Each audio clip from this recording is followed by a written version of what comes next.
Hello students, welcome to Noble Career Classes. मेरा नाम है सूर्य मनासुर, मैं हूं आपका केमिस्ट्री मेंटोर। तो बच्चों, जैसे कि लास्ट क्लास में हमने आपकी 11th क्लास की केमिस्ट्री का सिलेबस देखा और ये जानने की कोशिश करी कि आपकी 11th क्लास की केमिस्ट्री में कितने चैप्टर्स हैं और कौन कौन सा चैप्टर की कितनी वेटेज है, कौन कौन सा चैप्टर कितने मार्क्स का आता है, कौन सा चैप्टर ज्यादा इंपॉर्टेंट है, कौन सा चैप्टर कम इंपॉर्टेंट है। इंपॉर्टेंट तो सारे हैं, अगर आपको फुल मार्क्स लाने केमिस्ट्री के अंदर तो सारे ही इंपॉर्टेंट है, लेकिन हमें स्मार्ट स्टडी कैसे करनी है, कौन से चैप्टर को ज्यादा फोकस करना है, कौन से चैप्टर में न्यूमेरिकल सॉल्व करने हैं, कौन से चैप्टर में कॉन्सेप्ट डेवलप करना है और कौन से चैप्टर में हमें रिएक्शनें याद करनी है, वो सारा हमने जाना आखिरी क्लास में। And today we are starting your first chapter जिसका नाम है some basic concepts of chemistry. ठीक है बच्चों, ये आपका some basic concept of chemistry है, बहुत ही ज्यादा इंपॉर्टेंट चैप्टर है। बच्चों को थोड़ा हार्ड लगता है ये, बच्चे 10th से 11th में जब शिफ्ट करते हैं तो वो यूज टू नहीं होते हैं मोल कॉन्सेप्ट के, यानी कि कैलकुलेशंस के, फॉर्मूलाज के, तो उनको थोड़ा हार्ड लगता है ये। तो उस वजह से उनकी आगे की केमिस्ट्री बिगड़ जाती है, क्योंकि बच्चों मोल कंसेप्ट है ये पूरी ही 11th क्लास की केमिस्ट्री हो, चाहे 12th क्लास की केमिस्ट्री हो, चाहे नीट केमिस्ट्री हो, चाहे जेई मेंस केमिस्ट्री हो, चाहे एडवांस हो, उसका बेस है ये। तो ये अब अगर आपका बेस ही मतलब थोड़ा स्ट्रांग नहीं होगा तो आपकी केमिस्ट्री वीक हो जाएगी। तो अगर आपको अपनी केमिस्ट्री को स्ट्रांग करना है तो आपको some basic concept of chemistry पता होने चाहिए, मोल की नॉलेज होनी चाहिए, स्टाइकोमेट्री, लिमिटिंग रिएजेंट, ये सारा का सारा आपको पता होना चाहिए। और उससे भी पहले बेसिक टर्म्स, एटॉमिक मास क्या होता है, रिलेटिव एटॉमिक मास क्या होता है, ठीक है, मॉलिक्यूल्स क्या होते हैं, ठीक है, gram molecular mass, gram atomic मास, ये सारे के सारे बेसिक कंसेप्ट आपके क्लियर होने चाहिए। तब जाके आप केमिस्ट्री को अच्छे से समझ पाओगे और आसानी से समझ पाओगे। ठीक है बच्चों, तो केमिस्ट्री को अगर इजी करना है तो मोल कंसेप्ट पे होल्ड आपका होना चाहिए। ठीक है बच्चों, हार्ड लगेगा आपको ये चैप्टर, लेकिन बार बार पढ़ोगे इसको तो इजीली आ जाएगा। इस पे अगर आप थोड़ा माथा मारोगे तो आपके लिए बाकी केमिस्ट्री इजी हो जाएगी, 11th की भी और 12th की भी। आपको फिर ज्यादा दिमाग लगाने की जरूरत है नहीं अगर आपके जेब में मोल कंसेप्ट आ जाता है। ठीक है बच्चों, चैप्टर की बात करें अगर बच्चों, तो चैप्टर में हम पढ़ते हैं कुछ बेसिक। सबसे पहले हम क्या करेंगे, एक थ्योरी पढ़ेंगे, उसके बाद कुछ टर्म्स हैं, कुछ डेफिनेशंस हैं, वो कवर करेंगे। एटॉमिक मास, ग्राम एटॉमिक मास, molecular mass, gram molecular mass, ये सारी बेसिक जो हमारी टर्मिनोलॉजीज हैं, इनके क्या मायने, इनके क्या फॉर्मूला है, इनकी क्या कैलकुलेशन है, उनको सब कुछ कवर करेंगे पहले पार्ट में। उसके बाद हम आएंगे मोल क्या होता है, मोल की डेफिनेशन और मोल का फॉर्मूला और मोल के क्या मायने, वो सारा कुछ कवर करेंगे। और लास्ट में स्टाइकोमेट्री और लिमिटिंग रिएजेंट। तो ये चैप्टर आपका क्लोज हो जाएगा। कैलकुलेशन बेस्ड चैप्टर है, न्यूमेरिकल बेस्ड चैप्टर है। ठीक है, न्यूमेरिकल से आपको ज्यादा समझ आएगा, तो कोशिश करेंगे कि आपके लिए ये चैप्टर मैं इजी तरीके से करा पाऊं और आपको ये चैप्टर इजी तरीके से आ जाए। तो बच्चों चलिए शुरू करते हैं हम अपना फर्स्ट चैप्टर जिसका नाम है some basic concepts of chemistry. तो some basic concept of chemistry की बात करें बच्चों, तो some basic concept of chemistry, जैसे कि नाम पता लग रहा है कि हम पढ़ेंगे पूरी केमिस्ट्री के बेसिक कंसेप्ट। इसमें जो बच्चों सबसे फर्स्ट टॉपिक है वो है डाल्टन्स एटॉमिक थ्योरी। डाल्टन एक साइंटिस्ट था जिसने क्या किया था, थ्योरी दी थी जिसका नाम है डाल्टन्स एटॉमिक थ्योरी।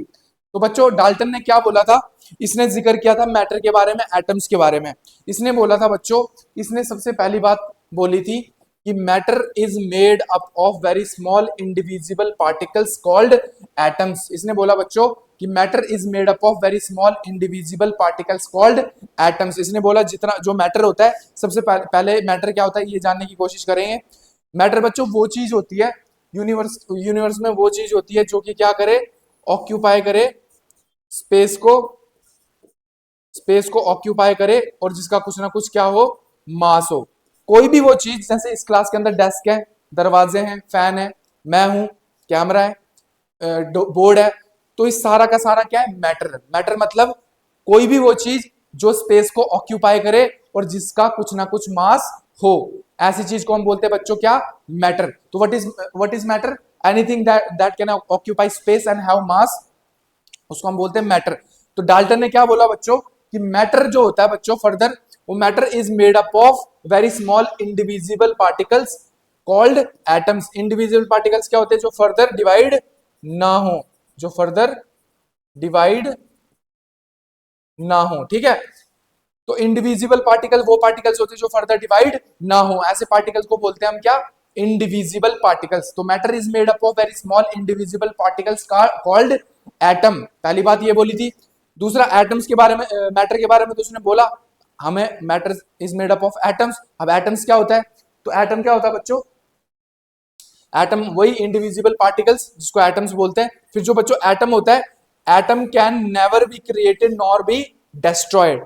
तो डाल्टन ने दूसरी बात क्या बोली थी बच्चों, कि जो एटम होता है it can never be created nor be destroyed. जैसे एनर्जी के बारे में बोला जाता है ना कि energy never be created nor be destroyed, ऐसे ही एटम के केस में भी डाल्टन ने क्या बोला कि atoms can neither be created nor be destroyed. दूसरी बात डाल्टन ने ये बोली थी।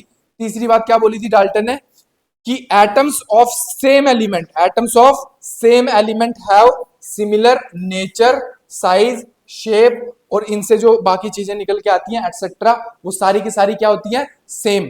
यानी कि अगर मान लो सोडियम का मैं एलिमेंट लूं, सोडियम के एलिमेंट के जितने भी एटम होंगे ना, जितने भी एटम होंगे सोडियम के या किसी और कोई भी एलिमेंट ले लो पीरियोडिक टेबल से, उसके जितने भी एक एलिमेंट के जितने भी एटम्स होते हैं, उनका शेप, उनकी साइज, उनका नेचर, वो सब कुछ क्या होगा बच्चों, सेम होगा। तो शेप, साइज एंड नेचर सारा कुछ सेम होता है एक एलिमेंट का। एक एलिमेंट के सारे एटम का शेप, साइज एंड नेचर क्या होता है बच्चों, सिमिलर होता है। तो atoms of same element have similar nature, size, shape etcetera. ठीक है, ये तीसरी बात बोली थी किसने, डाल्टन ने। चौथी बात डाल्टन ने क्या बोली थी बच्चों, कि atoms of different element have different nature. तो अगर जो डिफरेंट डिफरेंट एलिमेंट होते हैं ना बच्चों, जैसे सोडियम अलग है, पोटेशियम अलग है, जितने भी पीरियोडिक टेबल में डिफरेंट डिफरेंट एलिमेंट है जिनका एटॉमिक मास डिफरेंट डिफरेंट है, तो सेम एलिमेंट के जितने भी एटम होंगे उनका सब कुछ सेम होगा, लेकिन डिफरेंट एलिमेंट के डिफरेंट एटम्स, मतलब अगर एक सोडियम लो और उसको पोटेशियम से आप कंपेयर करो, तो उसके केस में उनका जो नेचर होगा बच्चों, और सारी जितनी भी क्वालिटीज होंगी वो सारी डिफर कर जाएंगी। तो डिफरेंट एलिमेंट के जो जितने भी एटम्स होते हैं वो सारे हर चीज में डिफर करते हैं, तभी उनकी केमिकल प्रॉपर्टी डिफर होती है। ठीक है, तो लास्ट बात क्या बोली थी डाल्टन ने बच्चों, atoms of different element have different nature. यानी कि जो डिफरेंट एलिमेंट है उनके एटम्स का नेचर क्या होता है, डिफरेंट होता है। किसी भी एटम को किसी भी एक एलिमेंट के एटम को दूसरे एलिमेंट के एटम से कंपेयर करोगे, उसका सब कुछ डिफरेंट मिलेगा। ये बोला था आपके डाल्टन ने। तो एक बार समराइज करते हैं डाल्टन एटॉमिक थ्योरी। सबसे पहले डाल्टन ने क्या बोला बच्चों, matter is made up of small indivisible particles called atom, पहली बात। दूसरी बात, atoms can never be created nor be destroyed. तीसरी बात क्या बोली, सेम एलिमेंट के जितने भी एटम होंगे उनका नेचर, उनका शेप, उनका साइज सब कुछ सेम होगा, और डिफरेंट एलिमेंट के जितने भी एटम होंगे, डिफरेंट एटम्स होंगे, उनका शेप, साइज, नेचर सब कुछ डिफरेंट होगा। ये बोला था आपके डाल्टन ने। ये थ्योरी आपको पता होनी चाहिए, बेसिक थ्योरी है। ठीक है बच्चों, उसके बाद बात करते हैं हम नेक्स्ट कुछ क्लासिफिकेशन ऑफ मैटर। जैसे कि मैटर का भी जिक्र हुआ था, तो मैटर की क्लासिफिकेशन है कुछ जो जिसका आपको बेसिक आइडिया होना चाहिए कि मैटर को क्लासिफाई करते हैं बच्चों हम। Matter is classified into two parts, physical and chemical. Physical is further divided into solid, liquid and gas. Solid, liquid and gas. तो जो मैटर होता है बच्चों वो फर्दर किस में डिवाइड करते हैं हम, सॉलिड, लिक्विड एंड गैस के अंदर इसको डिवाइड करते हैं हम।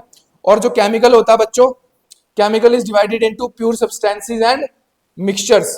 तो matter is classified into two parts, physical and chemical. Physical is further divided into solid, liquid and gas, and chemical is divided into pure substances and mixture, और pure substances is further divided into two parts, elements and compounds, element and compounds। ठीक है बच्चों, इसको इससे अच्छा यहाँ पे समझ आएगा आपको ये। तो क्लासिफिकेशन ऑफ मैटर की बात करें बच्चों, क्लासिफिकेशन ऑफ मैटर जो होता है बच्चों is divided into two parts, first is physical and second is chemical. तो फिजिकल में तीन पार्ट आ जाते हैं, सॉलिड, लिक्विड एंड गैस, और केमिकल में दो पार्ट आ जाते हैं, प्योर सब्सटेंसेस एंड मिक्सचर्स। और प्योर सब्सटेंसेस को फर्दर डिवाइड करते हैं हम एलिमेंट्स एंड कंपाउंड्स के अंदर। अगर बात करें बच्चों फिजिकल क्लासिफिकेशन की, तो physical is divided into solid, liquid and gas. Solid के केस में जो एटम्स होते हैं, क्योंकि मैटर है तो matter is made up of atoms, तो एटम्स होते हैं सॉलिड के अंदर उनके बीच जो फोर्स ऑफ अट्रैक्शन होती है, फोर्स ऑफ इंटरेक्शन होती है, वो मैक्सिमम होती है, और एटम्स बिल्कुल क्लोजली पैक्ड होते हैं एक दूसरे से, तभी सॉलिड्स थोड़े रिजिड होते हैं। लिक्विड की बात करें बच्चों, लिक्विड भी मैटर है, तो liquid is also made up of atoms. तो लिक्विड के केस में जो फोर्स ऑफ इंटरेक्शन होती है और जो फोर्स ऑफ अट्रैक्शन होती है वो थोड़ी मॉडरेट होती है, सॉलिड के कंपैरिजन में कम होती है।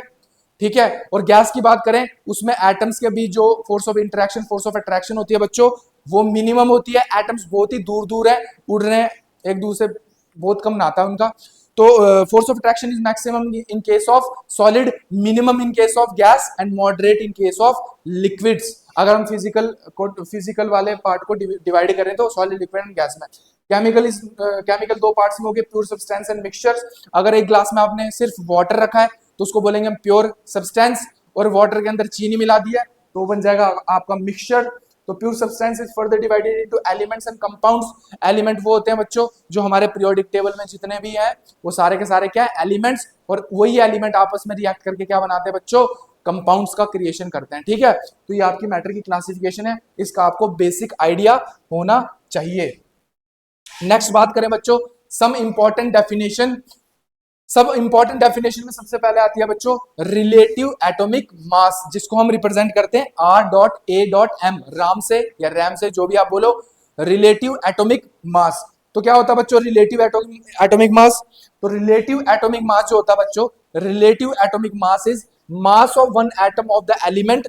किसी भी एलिमेंट का आपने जो, जिस भी एलिमेंट का आपने रिलेटिव एटॉमिक मास निकालना है तो उसका मास of one atom of that element. मान लो मेरे पास एक एक्स एलिमेंट है, मुझे उसका रिलेटिव एटॉमिक मास निकालना है, तो मैं क्या करूंगा, मास ऑफ उसका एक एटम लूंगा, उस एक्स एलिमेंट के का एक एटम लूंगा और उसको रख दूंगा ऊपर। तो mass of one atom of element जिसका भी आपने निकालना है, उसके एक एटम का मास कितना है उसको डिवाइड कर देंगे हम किससे, 1/12 पार्ट ऑफ कार्बन 12 आइसोटॉप के मास से। तो mass of one carbon 12 isotope, मतलब रिलेटिव, मतलब देखो इसको समझने की कोशिश करेंगे, इसको ध्यान में बसाने की कोशिश करेंगे। रिलेटिव एटॉमिक मास को, रिलेटिव एटॉमिक मास हम क्या कर रहे हैं बच्चों, रिलेट कर रहे हैं। क्या कर रहे हैं बच्चों, रिलेट का मतलब क्या है कि हम जो भी एटॉमिक मास निकाल रहे हैं वो किसी के कंपैरिजन में निकाल रहे हैं, यानी कि रिलेट करके निकाल रहे हैं। तो 1961 के बाद क्या हुआ बच्चों, हमारा जो रेफरेंस एलिमेंट लिया गया वो लिया गया कार्बन 12 का आइसोटॉप, जिसके कंपैरिजन में हम जितने भी बाकी एलिमेंट्स हैं उनका एटॉमिक मास कैलकुलेट करते हैं। यानी कि कार्बन 12 आइसोटॉप के कंपैरिजन में बाकी जितने भी एलिमेंट्स हैं उनके एटम्स का एटॉमिक मास कैलकुलेट करते हैं। तो कंपैरिजन में कर रहे हैं ना, रिलेट करके कर रहे हैं ना, हम बोलेंगे कि कार्बन 12 आइसोटॉप के मास के कंपैरिजन में कोई चीज कितनी हैवी है या फिर कोई चीज कितनी हल्की है। तो फिर वो कितनी हैवी है उसको कैलकुलेट कर लेंगे, या फिर वो कितनी हल्की है उसको कैलकुलेट करेंगे, या तो भारी होगी या तो हल्की होगी। कितनी भारी है वो फॉर्मूले से कैलकुलेट कर लेंगे, उसका रिलेटिव एटॉमिक मास निकाल लेंगे, और कितनी हल्की है वो भी फॉर्मूले से कैलकुलेट करके उसकी वैल्यू निकाल लेंगे, तो आ जाएगा आपका रिलेटिव एटॉमिक मास। तो क्या होता है बच्चों रिलेटिव एटॉमिक मास, जैसे मैं रिलेटिव बार बार क्यों बोल रहा हूं, क्योंकि हम कार्बन 12 एटम के मास से रिलेट करके बाकी मास निकालते हैं, बाकी एलिमेंट्स का मास निकालते हैं, तो इसलिए इसको ये कहलाता है हमारा रिलेटिव एटॉमिक मास। तो what is relative atomic mass बच्चों, mass of one atom of that element divided by 1/12 into mass of one carbon 12 atom. तो हमने क्या करना है, कार्बन 12 एटम लेना है, उसके 12 टुकड़े करने हैं, कितने, 12 टुकड़े कर देने बच्चों, 1 2 3 4 5 6 7 8 9। ठीक है, ये हो गया 1 2 3 4 5 6 7 8 9 10 10 11 12। तो 12 टुकड़े कर दे, 12 टुकड़े में एक टुकड़ा उठा लो यहां से। ठीक है, ये आपका आ गया जी एक टुकड़ा। तो इस टुकड़े का जो मास होगा, ठीक है, इस टुकड़े का जो मास होगा उससे डिवाइड कर देंगे। तो हम कार्बन 12 आइसोटॉप का मास लेते हैं, लेकिन 1/12 पार्ट का, पूरे कार्बन 12 एटम का मास नहीं लेते हम, उसके 12वें हिस्से का लेते हैं, 1/12 पार्ट का लेते हैं। ठीक है, तो उससे कंपेयर करके हम मास निकालते हैं बाकियों का, तो निकलता है हमारा रिलेटिव एटॉमिक मास। तो ये बच्चों नीचे क्या है 1/12, 1/12 क्यों है, कार्बन 12 का जितना मास होगा 1/12 कर देंगे, यानी कि उसके 1/12 पार्ट का, पूरे कार्बन एटम का मास नहीं, 1/12 पार्ट का, उससे कंपेयर करके हम जितने भी हम एलिमेंट्स हैं उनका रिलेटिव एटॉमिक मास निकालते हैं। तो what is relative atomic mass बच्चों, relative atomic mass is mass of one atom of that particular element divided by 1/12 into mass of one carbon 12 atom. अब mass of one atom of element कैसे निकालेंगे, वो निकालेंगे हम total number of nucleons. तो एक जो एटम होता है उसमें दो चीजें होती हैं, एक न्यूक्लियस होता है, एक उसके अराउंड शेल्स होते हैं जिसमें इलेक्ट्रॉन्स घूम रहे होते हैं। जो बच्चों आपका न्यूक्लियस होता है उसमें प्रेजेंट होते हैं न्यूक्लियॉन्स। क्या प्रेजेंट होते हैं बच्चों? न्यूक्लियॉन्स। एक बार इसको समझने की कोशिश करते हैं। आपका जो बच्चों एटम होता है उसके अंदर न्यूक्लियस होता है और न्यूक्लियस के अराउंड शेल्स होते हैं, ठीक है, ये आपके आगे शेल्स, ठीक है। अब जो न्यूक्लियस होता है बच्चों, इसको खोल के देखते हैं। न्यूक्लियस के अंदर क्या प्रेजेंट होता है? Proton plus neutrons. Proton plus neutrons, इनको कंबाइनली बोलते हैं हम न्यूक्लियॉन्स, क्योंकि न्यूक्लियस के अंदर प्रेजेंट होते हैं तो इनको क्या बोलते हैं बच्चों? न्यूक्लियॉन्स, ठीक है। अगर ये पूरा एटम है तो देखो ऐसा बोला जाता है कि जो एटम होता है ना, एटम एटम का जितना भी मास होता है वो उसके सेंटर में यानी कि उसके न्यूक्लियस में कंसंट्रेटेड होता है। तो इस पूरे एटम का जो मास होगा बच्चों वो इसके न्यूक्लियस के अंदर प्रेजेंट होता है, यानी कि जो न्यूक्लियॉन्स का मास होगा वही ओवरऑल किसका मास होगा बच्चों? उस एटम का मास होगा, क्योंकि इलेक्ट्रॉन का मास बहुत कम होता है, ऑलमोस्ट नेग्लिजिबल होता है। तो एक एटम का मास कितना होता है बच्चों? जो उसके न्यूक्लियॉन का मास है। मतलब इसके अंदर प्रोटॉन कितने, न्यूट्रॉन कितने, वो हम निकाल लेंगे, उनका मास निकाल लेंगे तो हमारे न्यूक्लियॉन्स का मास आ जाएगा। तो अगर एक एटम का आपने मास निकालना है तो उसके न्यूक्लियॉन्स का मास होगा वो, ठीक है। बात समझ आई आपको? तो न्यूक्लियॉन्स क्या होता है बच्चों? Proton plus neutron. तो मास ऑफ वन एटम कैसे निकालते हैं बच्चों? जो उस एटम के अंदर क्या है? न्यूक्लियॉन्स है। तो टोटल नंबर ऑफ न्यूक्लियॉन्स, उसके अंदर मान लो 10 न्यूक्लियॉन है तो 10, और एक न्यूक्लियॉन का जितना मास होता है वो हम देखेंगे आगे कितना होता है।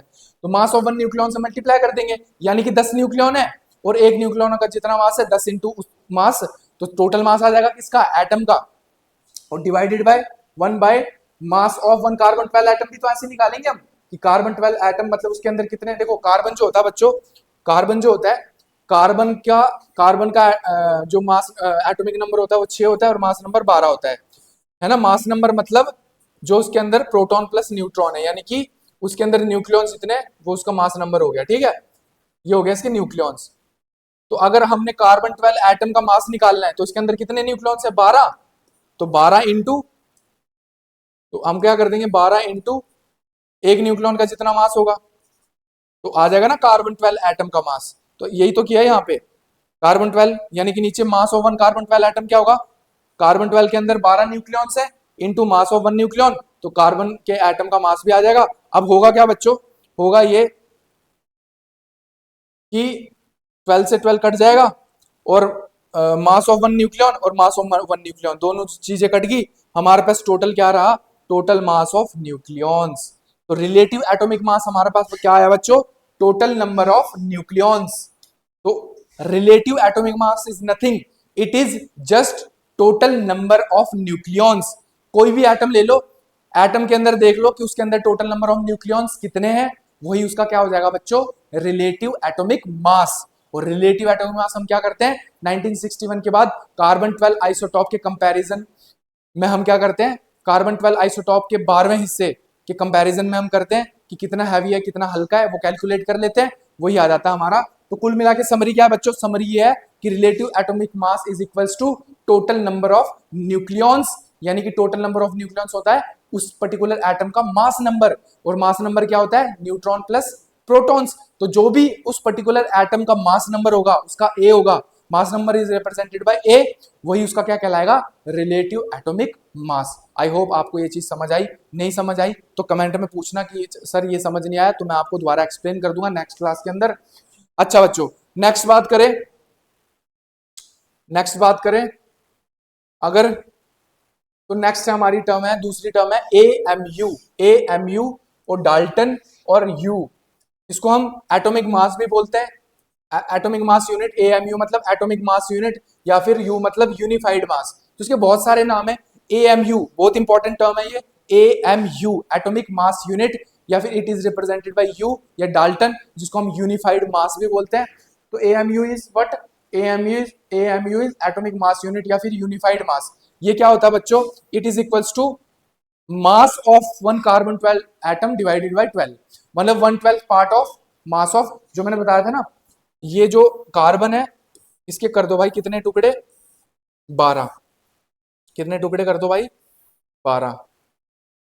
ये हो गए जी 12, 1 2 3 4 5 6 7 8 9 10 11 12, 12 टुकड़े हैं। इसमें से कोई सा भी एक टुकड़ा उठा लो, ये उठा लिया मैंने ये वाला टुकड़ा, ठीक है, चौथा कोई सा भी उठा लो उसमें से एक।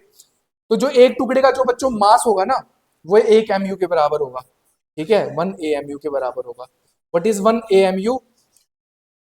कार्बन 12 आइसोटॉप का 1/12 पार्ट का जो 12वां हिस्सा है ना, 1/12 पार्ट, 12 हिस्सा कर दो, एक हिस्से का जो मास होगा वो कहलाएगा वो 1 AMU। तो what is 1 AMU? AMU is 1/12 part of mass of 1 carbon 12 atom. और मास ऑफ 1 कार्बन 12 एटम कैसे निकालेंगे बच्चों? नंबर ऑफ न्यूक्लियॉन्स कितने इसके अंदर, कार्बन 12 एटम के अंदर 12, और मास ऑफ 1 न्यूक्लियॉन, तो 12 से 12 कैंसिल, और मास ऑफ 1 न्यूक्लियॉन कितना होता है बच्चों? याद रख लेना, ग्राम्स के अंदर होता है 1.66 इंटू 10 की पावर माइनस 24 ग्राम्स, और अगर केजी में निकालना है तो 1.66 इंटू 10 की पावर माइनस 27 केजी।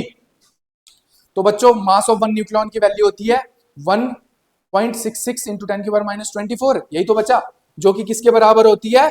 1 AMU के बराबर। तो व्हाट इज 1 AMU? तो मास ऑफ 1 न्यूक्लियॉन भी 1.66 इंटू 10 की पावर माइनस 24 ग्राम्स, या केजी में देखेंगे तो 1.66 इंटू 10 की पावर माइनस 27 केजी। तो what is the value of 1 AMU? यानी कि कार्बन 12 आइसोटॉप का जो 12वां हिस्सा है ना भाई, उसका उसका जो मास होगा वो कितना होगा? 1 AMU के बराबर, which is equals to 1.66 into 10 की पावर माइनस 24 ग्राम्स। एंड अगर आपको केजी में पूछा जाए 1.66 इंटू 10 की पावर माइनस 27 केजी। ये हो गया बच्चों आपका यूनिफाइड मास AMU। अगर आगे बढ़ते हैं, आगे हम बढ़ते हैं, जो हमारी तीसरी टर्म है बच्चों, बहुत इंपॉर्टेंट टर्म है एटॉमिक मास। एटॉमिक मास में बहुत कंफ्यूजन रहता है बच्चों को, याद तो कर लेते हैं लेकिन इसके मायने नहीं पता होते, इसका मतलब नहीं पता होता। तो एटॉमिक मास क्या होता है बच्चों? Mass of one atom of the element. कोई भी एलिमेंट उठा लो, जैसे सोडियम उठा लो, पोटेशियम उठा लो, सोडियम का क्या होता है? एटॉमिक मास।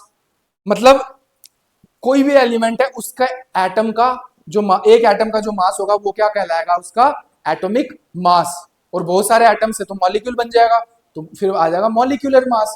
एक एटम का मास इज एटॉमिक मास, और बहुत सारे एटम्स का मिलके मास इज मॉलिक्यूलर मास, अगर वो एक दूसरे के साथ जुड़े हैं तो एटॉमिक मास क्या होता है बच्चों? Mass of one atom of the element is known as atomic mass.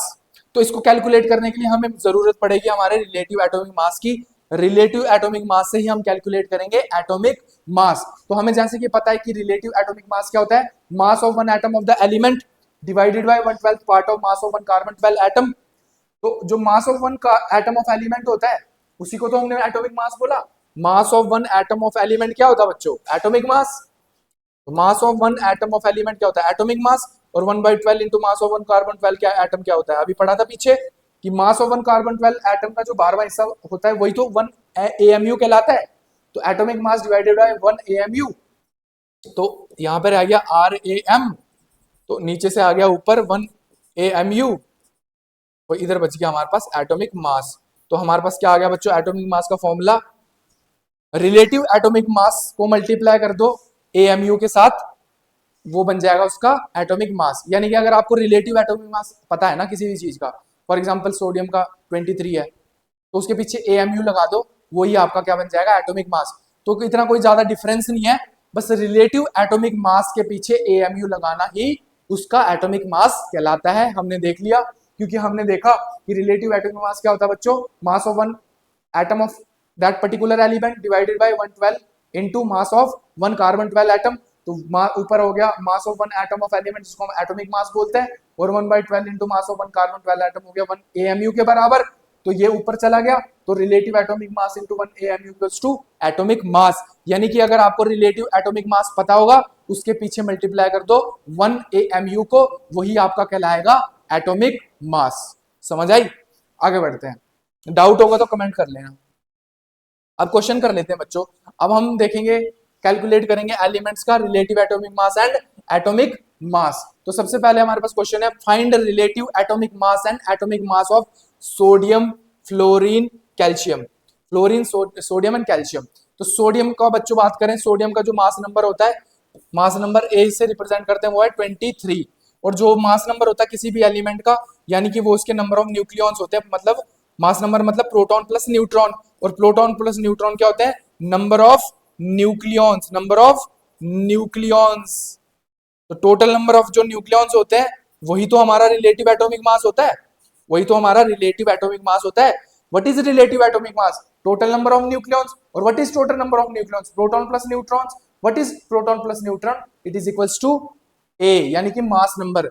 Mass number is equal to 23, तो जो इसका 23 होगा वो इसका प्रोटॉन प्लस न्यूट्रॉन होगा, और what is proton plus neutron, it is total number of nucleons which is equals to relative atomic mass. यही तो पढ़ा था हमने, ये तो पढ़ा था पहली स्लाइड में भाई, फर्स्ट स्लाइड में क्या पढ़ा था, what is relative atomic mass, it is total number of nucleons, यानी कि proton plus neutrons, and what is proton plus neutrons, it is equals to mass number. वही तो हमने कैलकुलेट किया इस वाले चीज में, वही तो हमने कैलकुलेट किया इस वाली चीज में, देखो ना, समझ आई। तो ए कितना है इसका 23 which is equals to proton plus neutron, what is proton plus neutron, it is total number of nucleons which is equals to relative atomic mass 23। अब जब आपको रिलेटिव एटॉमिक मास पता है, उसके पीछे उसको मल्टीप्लाई कर दो 1 AMU से, वही आपका एटॉमिक मास कहलाता है। तो 23 को मैंने 1 AMU से मल्टीप्लाई कर दिया तो वो आ गया आपका एटॉमिक मास। फ्लोरीन का ए कितना है 19, यानी कि इसमें प्रोटॉन प्लस न्यूट्रॉन कितने हैं 19, और मतलब प्रोटॉन प्लस न्यूट्रॉन मतलब total number of nucleons which is equals to relative atomic mass which is equals to 19, और 19 के पीछे मल्टीप्लाई कर दो 1 AMU, तो वो बन जाएगा आपको एटॉमिक मास AMU। और कैल्शियम का ए की वैल्यू कितनी है, यानी कि मास नंबर की वैल्यू कितनी 40, यानी कि इसके अंदर प्रोटॉन प्लस न्यूट्रॉन कितने हैं 40, यानी कि प्रोटॉन प्लस न्यूट्रॉन मतलब टोटल नंबर ऑफ न्यूक्लियॉन्स कितने हैं 40, and what is total number of nucleons, it is equals to relative atomic mass which is equals to 40, और 40 को मल्टीप्लाई कर दो 1 AMU से, वो आपका हो जाएगा उसका एटॉमिक मास। समझ आई। इसको एक का देख लेते हैं, find atomic mass in gram of calcium. दूसरा क्वेश्चन देख लेते हैं, find atomic mass in grams. अगर आपको एटॉमिक मास पूछा है ग्राम्स के अंदर, कि किसी कोई भी एलिमेंट ले लिया उसका एटॉमिक मास पूछ लिया ग्राम्स के अंदर, तो कैल्शियम का पूछा है ग्राम्स के अंदर, तो find atomic mass in grams of calcium. तो एटॉमिक मास जो होता है कैल्शियम का कितना होता है, कैल्शियम का 40 होता है। 14 रिलेटिव ए की वैल्यू कितनी होती है 40, ए के मतलब proton plus neutron, proton plus neutron मतलब total number of nucleons, nucleons मतलब रिलेटिव एटॉमिक मास, तो रिलेटिव एटॉमिक मास 40 है, 40 के पीछे AMU लगा देंगे तो बचे बनेगा 40 AMU। समझ आई, ये पूरा तरीका होता है करने का। कैल्शियम का 40 है, ए मतलब proton plus neutron, proton plus neutron मतलब number of nucleons, number of nucleons मतलब relative atomic mass, relative atomic mass 40 है, तो उसके पीछे उसको मल्टीप्लाई कर देंगे 1 AMU से, तो इसका आ जाएगा एटॉमिक मास। AMU के अंदर आया, ठीक है। 1 AMU होता है भाई साहब, अभी हमने कैलकुलेट किया था, 1 AMU is equals to 1.66 into 10 की पावर माइनस 24 ग्राम्स, एंड अगर केजी में निकालना है तो 1.66 इंटू 10 की पावर माइनस 27 kg। तो अगर ग्राम्स में निकालना है तो इसको 1 AMU की वैल्यू कितनी होती है बच्चों, 1 AMU is equals to 1.66 into grams के अंदर 1 AMU की वैल्यू ग्राम्स के अंदर इतनी होती है, और केजी के अंदर 1.66 इंटू 10 की पावर माइनस 27 kg। तो अगर आपको ग्राम्स में निकालना है तो 40 इंटू 1.66 इंटू 10 की पावर माइनस 24 ग्राम्स, और अगर केजी में निकालना है तो 1.66 इंटू 10 की पावर माइनस 27 kg। तो अगर किसी का भी पूछ ले, आपको हाइड्रोजन का पूछ ले, तो हाइड्रोजन का कितना होता है मास नंबर 2, H2 का कितना हो गया, H2 का हो गया हमारे पास 2, H2 का छोड़ा ऑक्सीजन का निकालते हैं, ऑक्सीजन का कितना 16, मास नंबर कितना बच्चों 16 है ना। ऑक्सीजन का निकाल लेते हैं, देखो ऑक्सीजन का क्वेश्चन कर लेते हैं, find the mass of atomic mass in grams of oxygen. तो ऑक्सीजन का कितना 8 और 16 इसका मास नंबर है, यानी कि ए है, ए मतलब proton plus neutron, proton plus neutron मतलब total number of nucleons, total number of nucleons, और टोटल नंबर ऑफ न्यूक्लियॉन्स तो क्या होता है हमारा रिलेटिव एटॉमिक मास, और तो प्रोटॉन प्लस न्यूट्रॉन कितने इसके 40 हैं। तो एटॉमिक मास निकालेंगे तो रिलेटिव एटॉमिक मास को जब हम मल्टीप्लाई कर देते हैं 1 AMU से इंटू 1 AMU से, तो ये हमारा बन जाएगा क्या एटॉमिक मास इन AMU। तो 40 AMU आ गया इसका, क्या यहाँ कर लेते हैं, यहाँ पे 40 AMU इसका आ गया AMU के अंदर, और 1 AMU की वैल्यू कितनी होती है बच्चों 40 इंटू, क्या कर रहा हूं मैं 40 नहीं है भाई, ये 16 है ना इसका, तो ऑक्सीजन का तो 16 है, सॉरी गलती होगी, मैं कैल्शियम का दिमाग में था, 16 है, कैल्शियम का दिमाग में था तो वही चल रहा था। तो proton plus neutron is total number of nucleons, तो रिलेटिव एटॉमिक मास कितना हो गया ऑक्सीजन का 16, तो 16 मतलब इसका रिलेटिव एटॉमिक मास 16 हो गया, तो 16 इंटू 1 AMU, ये आ गया ऑक्सीजन का एटॉमिक मास, ये आ गया एटॉमिक मास। और 1 AMU की वैल्यू कितनी होती है बच्चों? 16 इंटू 1.66 इंटू 10⁻⁻24 ग्राम्स। ग्राम्स में पूछा तो ग्राम्स में निकाल लो, और अगर केजी में पूछा तो 16 इंटू 1.66 इंटू 10⁻⁻27 केजीज। एक और कर लेते हैं, इसमें थोड़ी गड़बड़ हुई थी तो चलो कोई नहीं, ठीक है। एक और कर लेते हैं, जैसे कि हम निकालते हैं किसका? क्लोरीन का। क्लोरीन का कितना होता है मास नंबर? क्लोरीन का कितना होता है बच्चों? 35.5, यही होता है ना। Mass number of chlorine is 35.5, यानी कि मास नंबर मतलब ए मतलब proton plus neutron, proton plus neutron मतलब total number of nucleons, total number of nucleons, total number of nucleons मतलब is equals to relative atomic mass. Relative atomic mass किसके बराबर आ जाएगा? P plus N, यानी कि 35.5 के बराबर। और अगर इसको मल्टीप्लाई कर देंगे 1 AMU से तो ये बन जाएगा हमारा एटॉमिक मास इन AMU। तो एटॉमिक मास कितना आया बच्चों? एटॉमिक मास आया आपके पास 35.5 इंटू 1 AMU। और 1 AMU की वैल्यू कितनी आती है बच्चों ग्राम्स के अंदर? ग्राम्स के अंदर कितनी होती है? 1.66 इंटू 10⁻⁻24 ग्राम्स। और या फिर केजी में निकालना है तो 1.66 इंटू 10⁻⁻27 केजीज। ये हमारे पास आ जाएगा atomic mass in gram and KG आ जाएगा 35.5 इंटू 1.66 इंटू 10⁻⁻24 ग्राम्स। ठीक है, किसी का भी निकाल सकते हो आप, ये तरीका बस निकालने का। बस उसका मास नंबर देख लो, मास नंबर से आपके प्रोटॉन प्लस न्यूट्रॉन पता लगेंगे, टोटल नंबर ऑफ न्यूक्लियॉन, तो उससे सारी कैलकुलेशन आपके लिए इजी हो जाएंगी। ठीक है बच्चों, आगे बढ़ते हैं, इसका स्क्रीनशॉट ले लो, आगे बढ़ते हैं।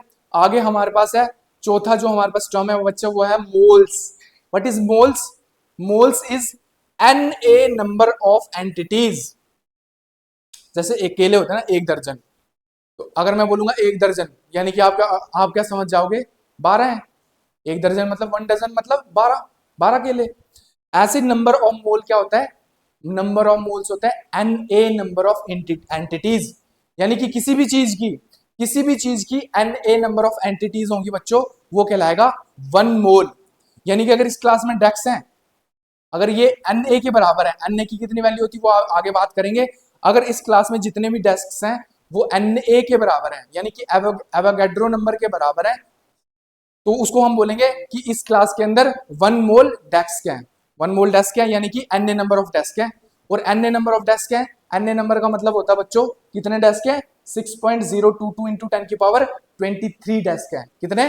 6.022 इंटू 10⁻23 डेस्क है। या इस अगर मेरे हाथ में पेन है और मेरे घर पे N A number of pens है, यानी कि मेरे घर पे कितने पेन्स है भाई? एवोगैड्रो नंबर ऑफ पेन्स है। एवोगैड्रो नंबर कितना होता है? 6.022 इंटू 10⁻23 नंबर ऑफ पेन्स। तो अब इतने तो हो नहीं सकते पेन्स, मतलब बहुत मतलब 10⁻23 बहुत बड़ी बात हो जाती है। तो देखो, तो ये बड़े लेवल पे हम मोल्स का इस्तेमाल नहीं करते हैं। जो मोल्स की क्वांटिटी होती है यहाँ पे, जिसका साइज बहुत माइक्रोस्कोपिक है और नंबर में ज्यादा है, उसके केस में, केमिकल के केस में, केमिस्ट्री में हम मोल्स क्यों इस्तेमाल करते हैं? क्योंकि केमिकल माइक्रोस्कोपिक लेवल पे बात हो रही है, तो माइक्रोस्कोपिक लेवल में नंबर ऑफ पार्टिकल्स बहुत ज्यादा हो जाएंगे ना, 6.022 इंटू 10⁻23, है ना। मतलब ये तो आम सी बात है माइक्रोस्कोपिक लेवल पे। तो इसलिए मोल की जो टर्म है हम माइक्रोस्कोपिक लेवल पे इस्तेमाल करते हैं। बड़े लेवल पे हम ये थोड़ी बोलेंगे कि हमारे क्लास में एन ए नंबर, बोलने के लिए, समझाने के लिए बोल सकते हैं, लेकिन प्रैक्टिकली पॉसिबल नहीं है। प्रैक्टिकली पॉसिबल ये किस लेवल पे है? केमिस्ट्री लेवल पे, केमिकल लेवल पे। तो इसलिए मोल की क्वांटिटी को केमिस्ट्री में इस्तेमाल करते हैं। 1 mole is equals to N A number, N A मतलब N A number of entities, यानी कि नंबर ऑफ मोल्स 1 मोल। ठीक है, यानी कि N A number of entity मतलब 6.022 इंटू 10⁻23। ठीक है, याद रखना। एक बार इसको दोबारा से देख लेते हैं। व्हाट इज मोल बच्चों? Mole is N A number of entities. ये एटम्स भी हो सकते हैं, ये मॉलिक्यूल्स भी हो सकते हैं, ये आयंस भी हो सकते हैं, ये कुछ भी हो सकता है, बस होने कितने चाहिए? N A. एन ए मतलब 6.022 इंटू 10⁻23 होने चाहिए, वो कुछ भी हो फिर। जैसे केले अगर 12 हैं तो मैं बोलूंगा 1 दर्जन केले, डेस्क अगर 12 हैं तो बोलूंगा 1 दर्जन डेस्क। अगर ये बोर्ड 12 क्लासेस हैं तो मैं बोलूंगा 12 कमरे हैं, 1 डजन कमरे हैं। तो मतलब वो किसी के लिए भी इस्तेमाल कर सकते हैं ना। अब इस्तेमाल तो किसी के लिए भी कर सकते हैं, लेकिन प्रैक्टिकल पॉसिबल कहाँ है, वो एक अलग चीज है, वो एक अलग टॉपिक है। लेकिन मोल की बात करें तो मोल मतलब N A number of atoms, it may be atoms, it may be molecules, it may be ions. अब केमिस्ट्री लेवल पे तो यही 3-4 चीजें ही होंगी मोटी मोटे तौर पे। तो इसलिए हम क्या बोलते हैं, N A number of entities. और वो एंटिटी क्या क्या हो सकती है भाई, वो एटम्स हो सकते हैं, N A number of atoms हो सकते हैं, N A number of molecules हो सकते हैं, और N A number of ions हो सकते हैं। यानी कि एन ए नंबर मतलब 6.022 इंटू 10⁻23, इसको बोलते हैं हम एवोगैड्रो नंबर। उसको रिप्रेजेंट करते हैं हम एन ए से, स्मॉल एन ए से रिप्रेजेंट करते हैं एवोगैड्रो नंबर को। तो बच्चों मोल क्या होता है, N A number of entities, it may be atoms, it may be molecules, it may be ions, is called 1 mole. 1 mole मतलब 6.022 into 10⁻23 which is equals to Avogadro number. Avogadro number था जिसको हम बोलते हैं 6.022 इंटू 10⁻23। ठीक है बच्चों, आगे बढ़ते हैं। अब इस मोल पे आप ये जाएंगे, इसकी कैलकुलेशन मेन तो मोल कंसेप्ट ही है। ये तो हमने डेफिनेशन समझी, अभी इस पे डीप में जाएंगे। अभी तो आपका ये वाला टॉपिक चला ना, सम बेसिक डेफिनेशंस। तो हमने बस इतना समझा कि एक मोल की वैल्यू जो होती है वो होती है कितने, किसके बराबर, एन नंबर ऑफ एंटिटीज के बराबर। It may be atoms, it may be molecules, it may be ions, which is equals to 6.022 into 10⁻23। Okay जी, नेक्स्ट है हमारे पास ग्राम एटॉमिक मास, जिसको हम रिप्रेजेंट करते हैं G.A.M से। ठीक है, गम से। तो ग्राम एटॉमिक मास क्या होता है बच्चों, atomic mass of 1 mole molecule. हमने एटॉमिक मास पढ़ा था ना, तो एटॉमिक मास पढ़ा था एक एलिमेंट के एक एटम का मास। एलिमेंट के एक एटम का मास हो गया हमारे पास क्या, एटॉमिक मास। अगर हम वो एन, हमारे पास एन नंबर ऑफ एटम्स है, एक एटम नहीं है, अगर हमारे पास एन नंबर ऑफ एटम्स है, यानी कि 6.022 इंटू 10⁻23 नंबर ऑफ एटम्स है, उन टोटल का जितना मास होगा वो कहलाएगा आपका क्या, GAM, ग्राम एटॉमिक मास।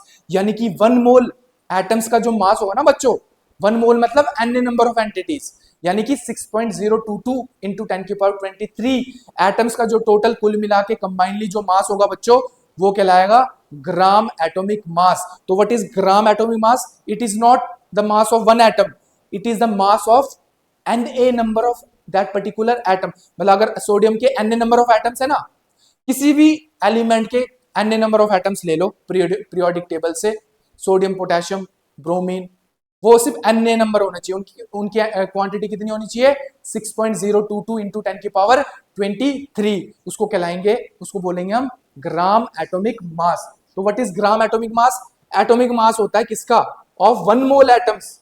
एक मोल एटम मतलब N A number of atoms, या क्या बोल दो, atomic mass of N A atoms. N A number of atoms को क्या बोलेंगे हम, N A number of atoms को क्या बोलेंगे हम बच्चों, ग्राम एटॉमिक मास। तो what is gram atomic mass, atomic mass of 1 mole atoms और atomic mass of N A. 1 mole मतलब एन ए, यानी कि देखो ये मेरे पास एक एटम है, इसका मास तो कहलाएगा एटॉमिक मास, इसका मास क्या कहलाएगा, एटॉमिक मास।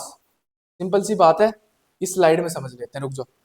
देखो ये एक एटम है, इसका मास क्या कहलाएगा बच्चों, एक एटम का, सिंगल एटम है, सिंगल एटम है, इसका मास क्या कहलाएगा, एटॉमिक मास। सिंपल सी बात है, एक एटम का mass is atomic mass, simple सी बात है। और अगर ये एटम हो कितने, बहुत सारे, बहुत सारे, कितने, बहुत सारे, कितने, कितने एटम्स हैं भाई, ये एक नहीं है, ये बहुत सारे हैं। कितने हैं ये है N A, N A atoms. N A मतलब 1 मोल, 1 मोल मतलब एन ए मतलब 6.022 इंटू 10⁻23 एटम्स। जब इतने सारे एटम्स मिलके होंगे ना, उनका जितना भी मास कहलाएगा वो कहलाएगा उसका ग्राम एटॉमिक मास। तो हर एक एलिमेंट का ग्राम एटॉमिक मास डिफरेंट डिफरेंट होगा, क्योंकि हर एक एलिमेंट का एटॉमिक मास डिफरेंट है। तो उनका जो molecule N A number of atoms का जो मास होगा वो भी डिफरेंट होगा।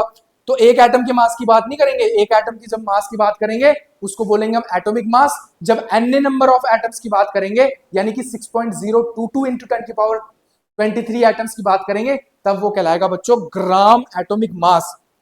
ग्राम एटॉमिक मास मतलब N A number of atom का मास, बार बार बोल रहा हूं। अब एक और चीज है, फाइंड एटॉमिक मास इन ग्राम, वो एक डिफरेंट बात है। इन ग्राम में निकालना एक डिफरेंट बात है, उसमें मोल वोल का कोई कंसेप्ट नहीं आ रहा। कि अन्य नंबर ऑफ एंटिटीज का करना है। उसमें सिंपल जितना आपका एएमयू के अंदर है उसको ग्राम में कन्वर्ट कर दो तो आपका आ जाएगा एटॉमिक मास इन ग्राम। लेकिन ग्राम एटॉमिक मास क्या होगा, वहां पे मोल को मल्टीप्लाई तो करना पड़ेगा, नंबर ऑफ कितने, नंबर ऑफ एंटिटीज से मल्टीप्लाई, तो अन्य नंबर ऑफ एंटिटीज से मल्टीप्लाई तो करना पड़ेगा, तब जाके ग्राम एटॉमिक मास आएगा। क्योंकि ग्राम एटॉमिक मास की बात तभी होती है जब एन नंबर ऑफ मॉलिक्यूल्स की बात होती है। तो what is gram, what is the difference between gram atomic mass and atomic mass in gram. Atomic mass in gram की बात करें बच्चों तो वो वहां पे सिंपल जो एएमयू के अंदर होगा उसको 1 एएमयू को कन्वर्ट कर देंगे ग्राम में, तो ग्राम में निकल जाएगा। लेकिन अगर जब आपने ग्राम एटॉमिक मास निकालना है तो उसमें हमने मल्टीप्लाई करना पड़ेगा एन नंबर ऑफ एंटिटी के साथ, तब जाके आपका वो आएगा ग्राम एटॉमिक मास। होप आपको ये थोड़ा आइडिया लग चुका है, तो क्वेश्चन करेंगे और भी समझ आएगा। तो what is gram atomic mass बच्चों, it is atomic mass of 1 mole atoms या फिर atomic mass of N number of atoms. Question कर लेते हैं, find gram atomic mass. Gram atomic mass है, अगर यहां पूछा होता है एटॉमिक मास इन ग्राम्स तो ये क्वेश्चन डिफरेंट हो जाता। तो find gram atomic mass of oxygen, तो ऑक्सीजन का निकालो बच्चों। ऑक्सीजन का सबसे पहले अगर आपको ग्राम एटॉमिक मास निकालना है तो आपको एटॉमिक मास इन ग्राम पता होना चाहिए, तब जाके आपको ग्राम एटॉमिक मास पता होगा। तो सबसे पहले अगर तो अगर एटॉमिक मास, सबसे पहले अगर आपको ग्राम एटॉमिक मास निकालना है तो आपको एटॉमिक मास पता होना चाहिए, एटॉमिक मास इन ग्राम पता होना चाहिए। अगर एटॉमिक मास इन ग्राम पता होने के लिए आपको एटॉमिक मास इन एएमयू पता होना चाहिए। अगर आपको एटॉमिक मास एएमयू में पता करना है तो आपको रिलेटिव एटॉमिक मास पता होना चाहिए। तो रिलेटिव एटॉमिक मास सबसे पहले हम फाइंड करेंगे ऑक्सीजन का। तो रिलेटिव एटॉमिक मास क्या है बच्चों ऑक्सीजन का, ऑक्सीजन है 8 और 16। रिलेटिव एटॉमिक मास मतलब वो अब आगे बात करेंगे। 16 क्या है इसका मास नंबर, मास नंबर मतलब number of proton plus number of neutron, जिसको हम क्या बोलते हैं number of nucleons, number of nucleons. तो टोटल नंबर ऑफ न्यूक्लियॉन्स क्या कहलाते हैं हमारे रिलेटिव एटॉमिक मास। और रिलेटिव एटॉमिक मास यानी कि इसका रिलेटिव एटॉमिक मास आ गया 16, यानी कि अगर एटॉमिक मास निकालना है तो 16 के पीछे मल्टीप्लाई कर दो 1 AMU, तो ये ऑक्सीजन का एटॉमिक मास आ गया AMU के अंदर। अगर एटॉमिक मास निकालना है ग्राम के अंदर तो 16 इंटू 1 AMU, तो 1 AMU की वैल्यू कितनी होती है बच्चों 1.66 इंटू 10 की पावर माइनस 24 ग्राम्स। तो आपका ग्राम्स के अंदर आ गया 16 इंटू 1.66 इंटू 10 की पावर माइनस 24 ग्राम्स। तो एटॉमिक मास इन ग्राम्स आ गया। अब निकालना हमें ग्राम एटॉमिक मास। तो ग्राम एटॉमिक मास मतलब N number of oxygen atom का मास, एन नंबर ऑफ मतलब 6.022 इंटू 10 की पावर 23 ऑक्सीजन के एटम का मास कितना होगा, यानी कि एक का कितना है, एक ऑक्सीजन का कितना है ग्राम्स के अंदर 16 इंटू 1.66 इंटू 10 की पावर माइनस 24 ग्राम्स। और इसको ग्राम एटॉमिक मास निकालना तो इंटू कर देंगे एन नंबर ऑफ मॉलिक्यूल से, एन नंबर ऑफ मॉलिक्यूल्स मतलब 6.022 इंटू 10 की पावर 23। अब बच्चों जो 1.66 इंटू 10 की पावर माइनस 24 है और 6.022 इंटू 10 की पावर 23 है, ये दोनों मिला के जब इसको कैलकुलेट करोगे ना आप घर पे बैठ के, इन दोनों की वैल्यू ऑलमोस्ट इक्वल मल्टीप्लाई करके 1 आ जाती है। कितनी आती है 1। तो ये पूरी वैल्यू कितनी होगी बच्चों 1.66 इंटू 10 की power minus 24 grams into 6.022 into 10 की पावर 23, ये टोटल मिला के आता 1 के बराबर। तो आपके पास ग्राम एटॉमिक मास कितना आया बच्चों 16 ग्राम्स, 16 ग्राम्स। तो ये था आपका ग्राम एटॉमिक मास, जो कि एक एटॉमिक मास इन ग्राम था जो एक एटम का था। फिर एन नंबर ऑफ एटम का करा तो आ गया 16 ग्राम्स। कितना आ गया बच्चों 16 ग्राम्स, किसी का भी निकाल सकते हो आप। तो ये डिफरेंस होता है ग्राम एटॉमिक मास और एटॉमिक मास इन ग्राम। तो डिफरेंस है भाई। अगर क्वेश्चन में पूछा होगा find atomic mass in grams तो एएमयू में निकाल लो, पहले रिलेटिव एटॉमिक मास निकाल लो, रिलेटिव से एटॉमिक मास आ जाएगा एएमयू के अंदर, एएमयू से निकाल लो आप ग्राम्स के अंदर तो आ जाएगा उसका ग्राम, वो तो एक एटम का आएगा, लेकिन उसको एन से मल्टीप्लाई कर दोगे तो आपका आ जाएगा ग्राम एटॉमिक मास। तो एक एटम का होता है एटॉमिक मास इन ग्राम्स और एन नंबर ऑफ एंटिटीज का होता है ग्राम एटॉमिक मास। समझ आई, बहुत बार बोल दिया, अब नहीं समझ आएगी तो क्या ही बोलूं। तो देखो ये कर रखा है यहाँ पे अच्छे से, रिलेटिव एटॉमिक मास 16 है, एटॉमिक मास हो जाएगा 16 के पीछे 1 मल्टीप्लाई कर दो 16 AMU, 1 AMU की वैल्यू कितनी होती है 1.66 इंटू 10 की पावर माइनस 24 ग्राम्स। तो ये दोनों की वैल्यू मिला के 1 होगी, तो ग्राम एटॉमिक मास आ जाएगा 16 ग्राम्स। ठीक है बच्चों, तो आज हमने क्या पढ़ा? सबसे पहले हमने डाल्टन थ्योरी पढ़ी, जिसमें बोला कि matter is made up of small small individual particles is known as atoms. Atoms can neither be created nor be destroyed. Same element के जितने भी एटम होंगे उनका नेचर, साइज, शेप सब कुछ सेम होगा। डिफरेंट डिफरेंट एलिमेंट के जितने भी एटम्स होंगे उनका सब कुछ डिफरेंट होगा। फिर उसके बाद हमने फर्स्ट टर्म पढ़ी relative atomic mass. Relative atomic mass मतलब किसी भी एटम का मास कार्बन 12 आइसोटॉप के कंपैरिजन में, रिलेशन में, रिलेटिव में। तो ऊपर रख देंगे हम मास ऑफ दैट, जिसका निकालना है उसका एक एटम का मास। और एक एटम का मास कैसे निकालते हैं हम? उस एटम में जितने नंबर ऑफ न्यूक्लियॉन्स है उससे मल्टीप्लाई करते हैं एक न्यूक्लियॉन को, मास को। वो आ जाता है एक एटम का mass divided by 1/12 into carbon 12 isotope का मास। ठीक है, तो फिर कैलकुलेट करके हमारे पास लास्ट में क्या आता है, कंक्लूजन क्या आता है? Relative atomic mass is equals to number of nucleons. उसके बाद एएमयू की बात हुई, 1 AMU is equals to carbon 12 isotope के 12 टुकड़े कर दो, जो एक टुकड़े का मास होगा वो 1 AMU के बराबर होगा। कैलकुलेट कैसे करते हैं? तो 1 AMU is equals to 1/12 into mass of 1 carbon 12 atom. ठीक है, वो निकाल लोगे तो आ जाएगा 1 AMU। 1 AMU की वैल्यू होती है 1.66 इंटू 10 की पावर माइनस 24 ग्राम्स। और केजी में निकालनी है तो 1.66 इंटू 10 की पावर माइनस 27 केजी। ठीक है, फिर हमने देखा एटॉमिक मास क्या होता है। एटॉमिक मास क्या होता है? किसी भी एलिमेंट के एक एटम का mass is known as atomic mass, which is equals to, atomic mass is equals to relative atomic mass into 1 AMU। तो किसी भी, अगर आपको किसी भी एलिमेंट का रिलेटिव एटॉमिक मास पता है, उसको सिंपली मल्टीप्लाई कर दो 1 AMU के साथ, तो आपका क्या आ जाएगा बच्चों? आपका आ जाएगा एटॉमिक मास। ठीक है, फिर उसके बाद हमने मोल देखा। मोल क्या था बच्चों? मोल था एन नंबर ऑफ एंटिटीज, वो कुछ भी हो सकती है, वो एटम भी हो सकता है, वो मॉलिक्यूल भी हो सकता है, वो आयन भी हो सकता है। वो होना कितना चाहिए? एन ए, यानी कि 6.022 इंटू 10 की पावर 23, जिसको हम बोलते हैं एवोगैड्रो नंबर। और लास्ट में हमने देखा ग्राम atomic mass. Gram atomic mass होता है बच्चों 1 मोल एटम का जितना भी मास होता है उसको हम बोलते हैं ग्राम एटॉमिक मास। तो there is a difference between gram atomic mass and atomic mass in gram. Atomic mass in gram होता है एक एटम का ग्राम के अंदर, और ग्राम एटॉमिक मास होता है एन एटम का ग्राम्स के अंदर, या किसी के अंदर भी निकाल लो। ठीक है, वो आपकी अपनी मर्जी है। तो बच्चों बहुत बढ़िया लेक्चर था, फर्स्ट लेक्चर था आपका ये, some basic concepts of chemistry. तो इसको हम इजी तरीके से पढ़ने की कोशिश कर रहे हैं। बार बार एक चीज को 10 बार रिपीट कर रहा हूं ताकि आपके दिमाग में घुस जाए। और आपको तब भी समझ नहीं आएगा तो नीचे कमेंट करके बता देना सर कि ये डाउट आया, ये कमी थी। तो नेक्स्ट क्लास जो आएंगी आपकी, उसमें सारी चीज पीछे मैं कमेंट पढ़ के सारा कुछ कवर कर दूंगा। तो जुड़े रहिए नोबल करियर क्लासेस के साथ। हमारा चैनल सब्सक्राइब कर लीजिए यूट्यूब के अंदर, और हमारी ऐप भी है प्ले स्टोर पे नोबल करियर क्लासेस के नाम से। तब तक जुड़े रहिए हमारे साथ। Thank you so much. जय हिंद, जय भारत।